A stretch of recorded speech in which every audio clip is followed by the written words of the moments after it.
नमस्कार, मैं हूं आपके साथ कीर्ति सिंह। आइए रुक करते हैं फटाफट खबरों की ओर। प्रधानमंत्री नरेंद्र मोदी शनिवार को सरदार वल्लभ भाई पटेल राष्ट्रीय पुलिस अकादमी में ट्रेनी आईपीएस अधिकारियों को वीडियो कॉन्फ्रेंसिंग के जरिए संबोधित कर रहे हैं। बातचीत के दौरान पीएम मोदी ने ट्रेनी अधिकारियों से कहा कि आप जैसे युवाओं पर बड़ी जिम्मेदारी है। महिला अफसरों की भूमिका भी अहम है। प्रधानमंत्री मोदी ने कहा कि अफसरों की पढ़ाई देश सेवा में काम आती है। पीएम मोदी ने कहा कि पुलिस अधिकारी अगर अपनी फिटनेस को मजबूत कर लेते हैं तो समाज भी बेहतर होगा। इस मौके पर केंद्रीय गृह मंत्री अमित शाह और गृह राज्य मंत्री नित्यानंद राय भी मौजूद हैं। प्रदेश सरकार ने शनिवार सुबह एक आईएएस अधिकारी का तबादला कर दिया है। विशेष सचिव आबकारी रमाकांत पांडे को यूपी सहकारी चीनी मिल संघ का प्रबंधक निदेशक बनाया गया है। संघ के मौजूदा प्रबंधक निदेशक विमल दुबे की तैनाती केंद्रीय प्रतिनियुक्ति पर हो गई है। उन्हें कार्य मुक्त किया जाएगा। देश की राजधानी दिल्ली में जालसाजों ने एक फोटो से एचडीएफसी बैंक को करीब 1 करोड़ 38 लाख रुपए का चूना लगा दिया। आरोपियों ने एक फोटो से 6 बैंक खाते खुलवा लिए। जालसाजों ने कुल 9 बैंक खाते खुलवाए थे। एचडीएफसी बैंक की शिकायत पर दिल्ली पुलिस की अपराध शाखा ने मामला दर्ज कराकर जांच शुरू कर दी है। दिल्ली पुलिस के अधिकारियों का कहना है कि शुरुआती जांच में ऐसा लग रहा है कि जालसाजों के साथ बैंक के कुछ कर्मचारियों की मिलीभगत हो सकती है।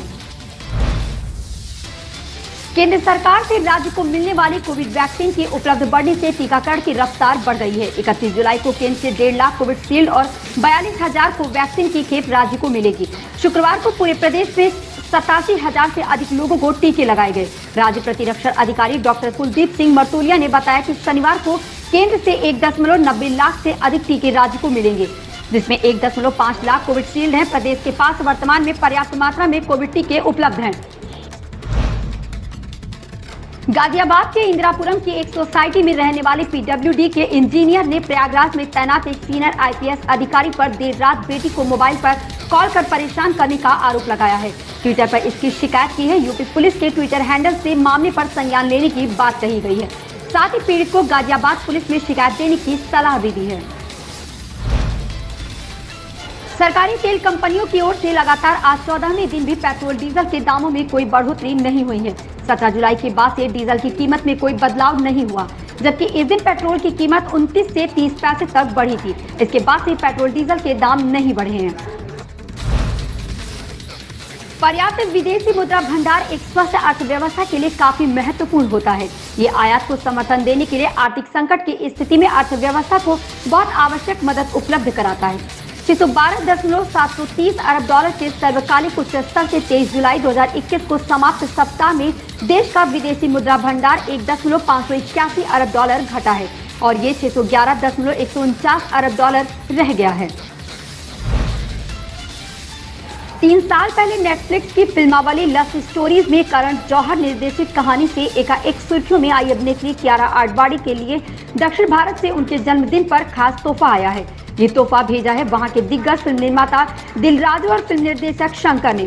जी हां, कियारा आडवाणी को इन दोनों ने अपनी अगली फिल्म में हीरोइन के लिए फाइनल किया है, जिसके लिए हीरो के तौर पर सुपरस्टार रामचरण के नाम का ऐलान पहले ही हो चुका है। इस मेगा बजट फिल्म के लिए हीरोइन की तलाश लंबे समय से चलती रही है और निर्देशक शंकर ने इस बारे में मुंबई की तमाम दूसरी हीरोइनों के नामों पर भी विचार किया, लेकिन आखिर में लॉटरी कियारा आडवाणी के नाम की निकली और वो भी उनके जन्मदिवस के खास मौके पर। हिंदी सिनेमा में दिग्गज गायकों का जिक्र जब भी होता है तो उसमें शुरू के बेताज बादशाह कहे जाने वाले मोहम्मद रफी का नाम जरूर आता है। मोहम्मद रफी की आवाज में जो दर्द था वो सुनने वाले के दिल में उतर जाया करता था। कहने को तो इंडस्ट्री में शुरू के एक से एक फनकार हुए, लेकिन किसी में भी वो बात नहीं दिखी जो मोहम्मद रफी में थी। 31 जुलाई 1980 को मोहम्मद रफी हमेशा हमेशा के लिए इस दुनिया से चले गए थे। हालांकि संगीत की दुनिया में जैसा नाम और सम्मान मोहम्मद रफी ने कमाया, उसे हासिल करना वाकई काबिल तारीफ है। रफी साहब ने अपने कैरियर में करीब 25,000 से अधिक गाने गाए थे, जो अपने आप में एक रिकॉर्ड है।